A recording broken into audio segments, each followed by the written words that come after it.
Welcome to our latest 1v1 Virtual Brewery Tour show here at Soccer Down Here. My name's Jason Longshore, and we're excited to hopefully get out to the breweries again sometime soon.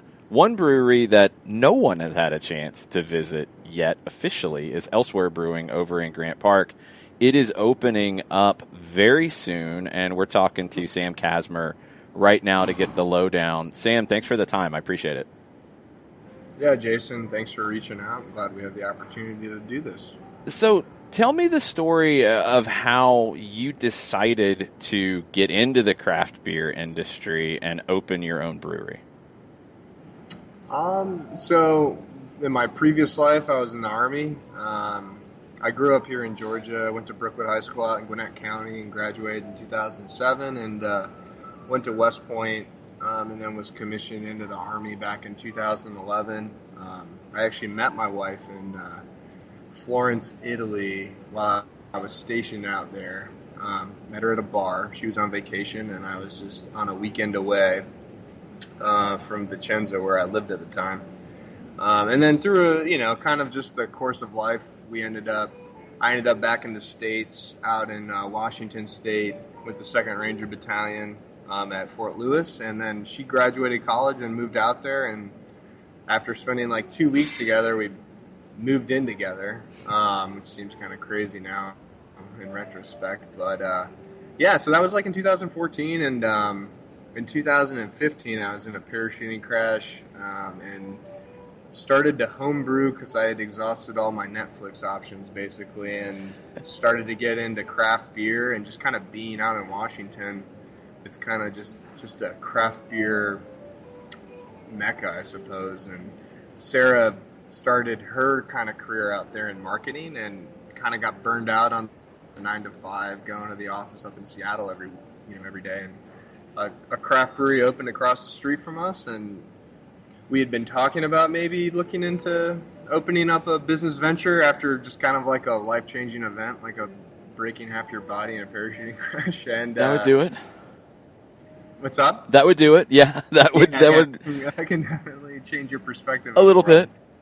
And she started managing a brewery like right across the street from us, and so I would say in like 2015, we really started to like look at a brewery a little more seriously.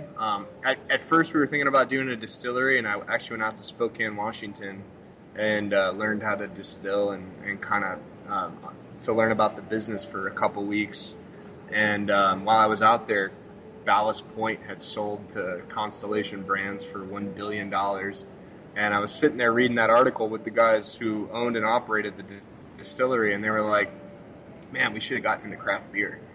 And for me, I was just like, I prefer beer over whiskey, and it seems like something that, you just get drunk less drinking beer. So we started pursuing a craft beer after that. So, tail end of 2015, and I ended up getting medically retired out of the Army from the injuries from the parachuting crash, and Sarah had a big idea to kind of pursue this. So, yeah. So what I thought was really cool about the way you took that next step was, so many different people have a certain type of beer they like. They do the craft beer thing at home, and then they move into it. You guys took the time to travel and kind of learn about not just what's going on here in the U.S., but worldwide. Yeah, that was definitely Sarah's idea. To be completely honest, like after getting out of the Army, like my mindset was like, hey, let's get this going. Let's start making some money or get the business going. And she's got a marketing background, and she still wanted to do some traveling before we kind of got this baby going. And she just did a really good pitch. She was like, if we want to really make this a unique brand, and if we really want to understand beer, we should probably travel around and talk to people in the business, and then go to the places where beer, kind of at least really good beer took off, which would be, mostly Europe. And so, yeah, We put all our stuff in storage in July of 2017, and I built a little apartment would be an exaggeration, but I built a sleeping space in the back of my truck. I have a Toyota Tundra, and we drove across the United States for about 3 months and explored mostly kind of like hiking towns, and then we would just stop by breweries along the way, and then we parked the truck down in Lawrenceville, so like just out in the burbs, and flew to Mexico, and then we spent about a month in Oaxaca, mostly just so that we could practice Spanish, and then the big plan was to head down to South America and to start to really explore like craft beer. And we basically would just kind of go to a city or know what city we're heading to and send out 20 emails to 20 different breweries down there. And I started a blog, and we kind of just traveled around and met with brewery owners and tried to get an idea of what the beer scene was in each city we went. And we started in Oaxaca, and then, we're in Bogota, Medellin, Colombia, and then Peru, Argentina, Chile, and then, went to Europe and hit all the major cities and hubs for beer over there as well. As you started to dig into this and talk to different people, not just in the U.S. but worldwide, what was one of the more surprising things you learned that has helped you as you get closer to opening Elsewhere? I think it kind of depends on where you're at. There was different surprises as you go along the way. Down in South America, it almost felt like we were experiencing the craft beer scene in the United States back in 1985. We would come across people producing like really high quality craft beer, and they're doing it on like homebrew kits basically, and they're operating businesses, and they're brewing like 6 times a day on a half barrel system, and it's feeding a restaurant, and they're serving. They're probably producing like 1,000 barrels of beer a year, but they're doing it on a homebrew system. So like in South America, what was impressive to me was just kind of like the resilience of the industry. I thought of like Sierra Nevada back in, the early 80s, right, doing their thing. And it was like kind of a way to see what maybe like what it looked like here before it became an actual thing, like maybe what Chico was back in like 1985. Mm-hmm. And then obviously in Europe, it was almost just kind of like the culture and ambiance around beer, where it was the United States until the last, 15 years or so, beer's always just been a commodity. Coors, Bud, Miller, they generally taste the same. And it has an almost infinite shelf life. And you'd go to Germany and we're drinking Hefeweizen straight from a wooden cask, and it was just kind of how beer was beyond a commodity. It was a food product, and it had a shelf life, and there was a proper way to serve it and sell it and store it. And that really kind of opened our eyes to, just how beer is much more than just something you trade. It's very much a perishable good, and it has nuance and certainly a shelf life. So, long story short, it depends on where we were at. There was surprises everywhere. But another thing in Europe that we learned a lot about was just kind of like the environment that you drink beer in. If you're in Germany and you're on a beer garden, there's a certain environment that is just, it almost makes you want to drink more beer.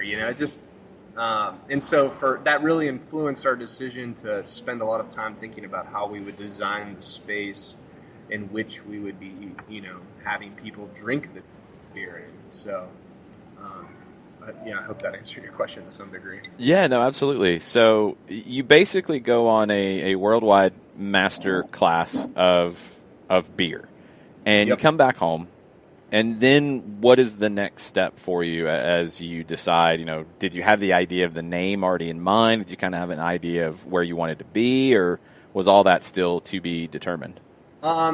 We had an idea for the name, and actually, we had a good friend out in Washington State, who also kind of has a marketing branding background, who gave us the idea for Elsewhere Brewing, and then we worked on that kind of on the side throughout our time in Europe, more or less just kind of working with the United States Trademark and Patent Office to secure the name. And honestly, we started that in April of 2018 and probably secured it in March of 2019. So it was like a year. Okay.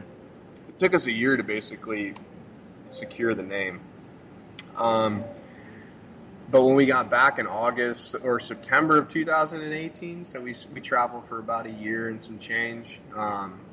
We didn't, that's kind of the hardest, that was one of the hard parts, is kind of like, and it's like anything, like when you have to change phases of the operation, you go from the traveling, drinking, and it wasn't always fun, but it's certainly like your focus is absorbing information. Mm-hmm. And we had to transition to taking that information and translating it into an executable plan, And we moved back. We moved in my parents' basement out in Lawrenceville, and we lived there for about a year and a half while we raised money and developed a plan. And the first plan didn't work out. We had a couple guys we were working with, good guys, but we just didn't have the same vision. And so that kind of lasted from August or September or so until about November of 2018. And then we were looking at maybe purchasing a turnkey operation in Atlanta, and that didn't work out. And so kind of January 2019, we started fresh. My wife had once again a good idea to post an ad on probrewer.com. I thought I was like, I just didn't think it was going to work, but we wrote an ad on ProBrewer, and we found an awesome brewer to help us kind of bring the vision to reality. And then from there we started to make progress. I worked with the Georgia Small Business Development Center, the one out in Gwinnett County where I was living at the time, to help put together our business plan and form, just kind of refine it. We had one, but it was just kind of sloppy, and they helped us dial it in, and we started looking for a bank to finance, and it kind of just, you just kind of force it, and you got to force it to happen. And we found a bank in May of 2019. We also found our space here in Grant Park around the same time. And then once you sign a lease, you're kind of, at that point, there's a lot of fire under the butt, and you're committed at that point. A 10-year lease, there's no turning back. And so basically all 2019 was raising money and making it a reality, And the thing that none of us expected about 2020 happens, and we're in the midst of a pandemic. 2019 was tough. I thought that was the hardest year of my life. And then so you go from that, and then we closed on our SBA loan on March 7th, I think, or March 10th. Wow. We got a building permit on March. So we closed on the SBA loan March 10th. We got the building permit on March 7th of this year. And so we started construction right before everything started to collapse. And so the building part kind of moved forward relatively in the permitting. Like, I can't imagine trying to get a permit after the city shut down. It would have been physically impossible. Yeah.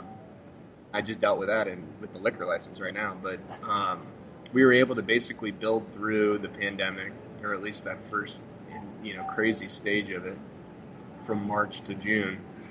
And then really the big holdups were kind of just equipment, permitting, inspections, and so it's just kind of, you get like the second and third order of effects of things shutting down. When factories shut down and they start operating at 10% capacity, like an April 15th delivery date becomes a July 1st delivery date.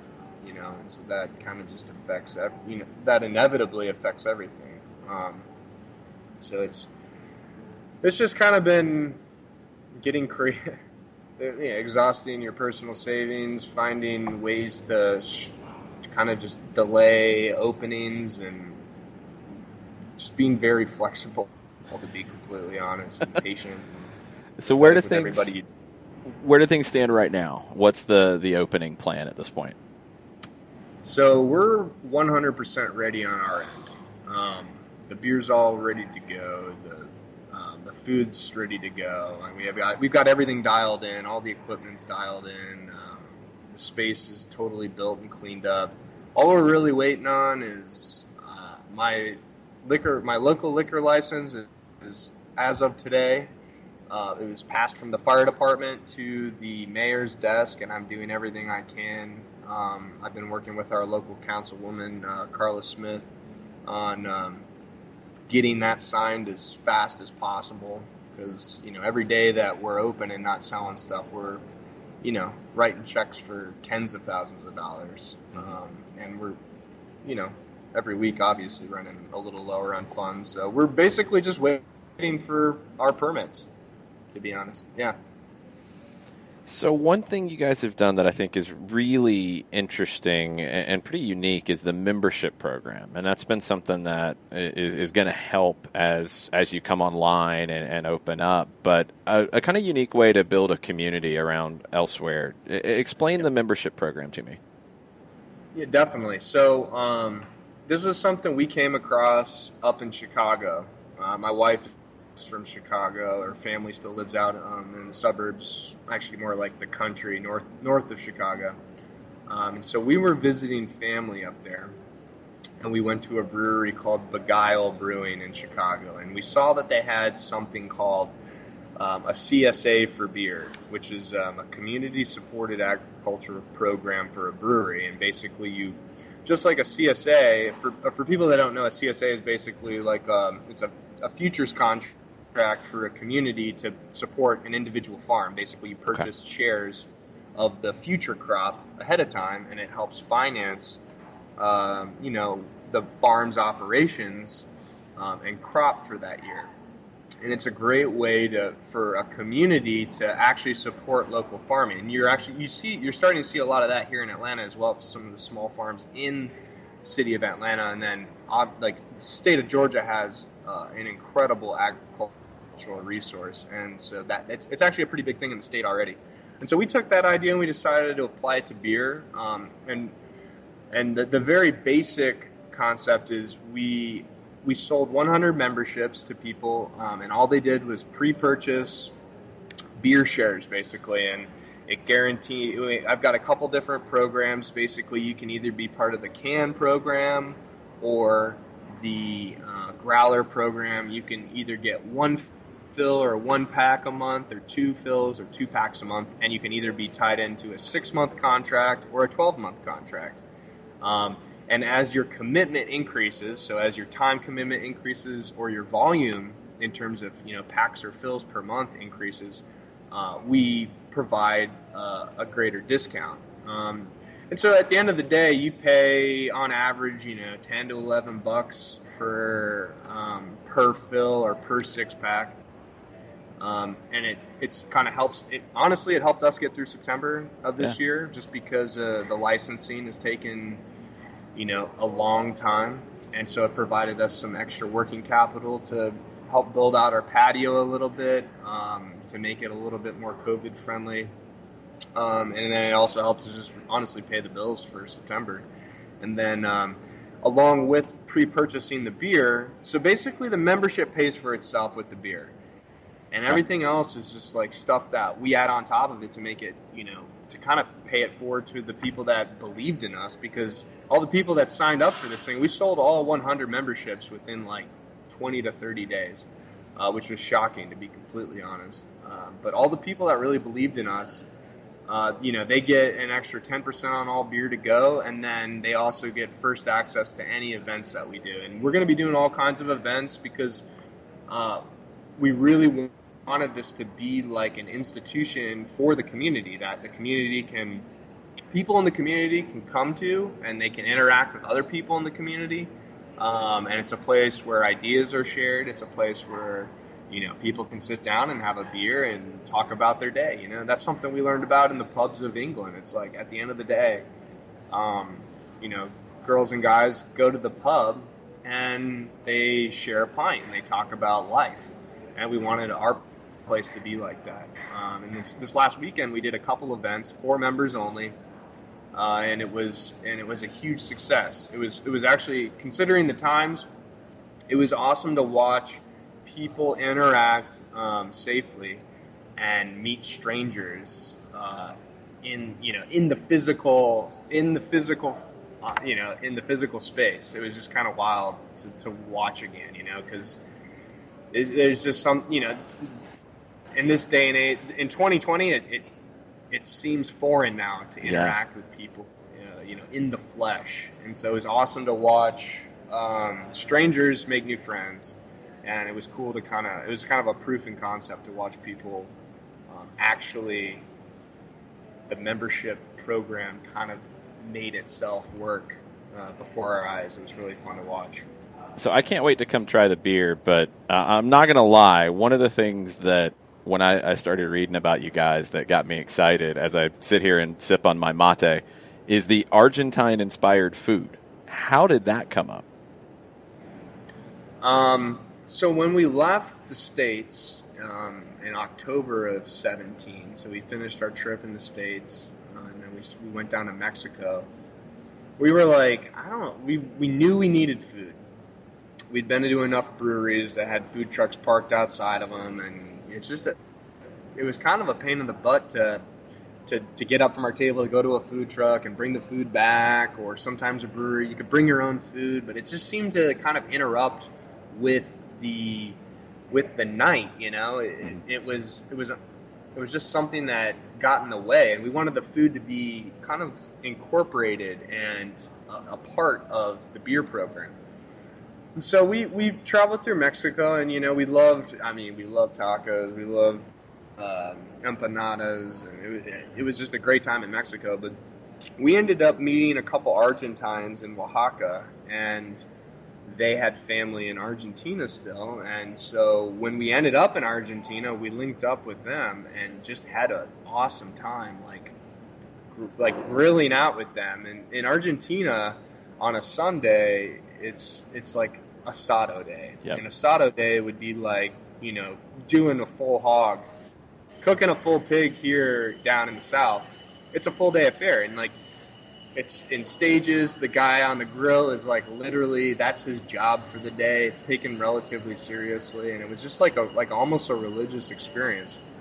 And we went from there to we were in San Luis, which is a state in northern Argentina, and that's where our friend's family was at. And from there we went to Buenos Aires. And so we're kind of we're already drinking the Argentine grilled meat Kool-Aid at this point. And so we're in Buenos Aires looking for lunch one day, and it's raining out, and there's smoke just pumping out of this door, and it almost looked like the place was on fire.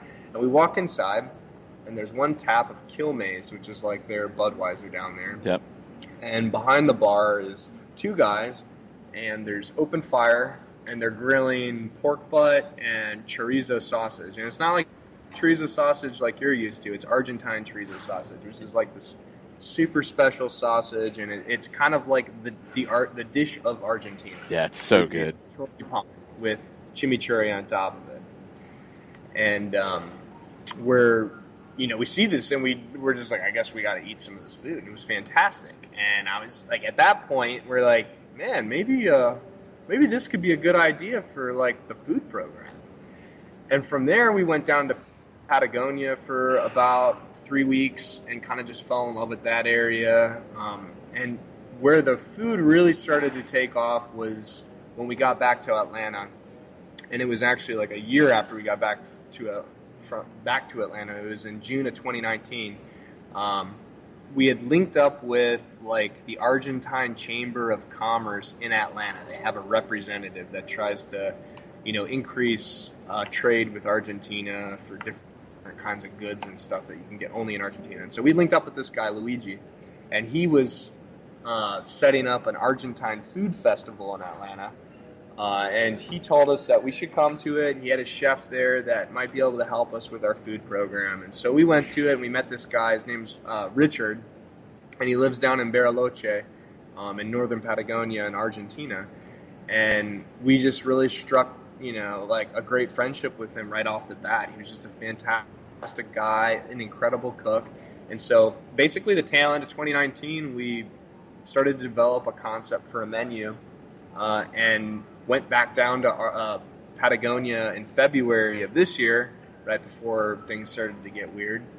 And we tried all the food, and we traveled with him around Patagonia, and he would like cook for us in these refugios up in the Andes Mountains, like right next to glaciers, and we were just, it was amazing, and we were just eating this fantastic food, and we're like, this could really be something unique.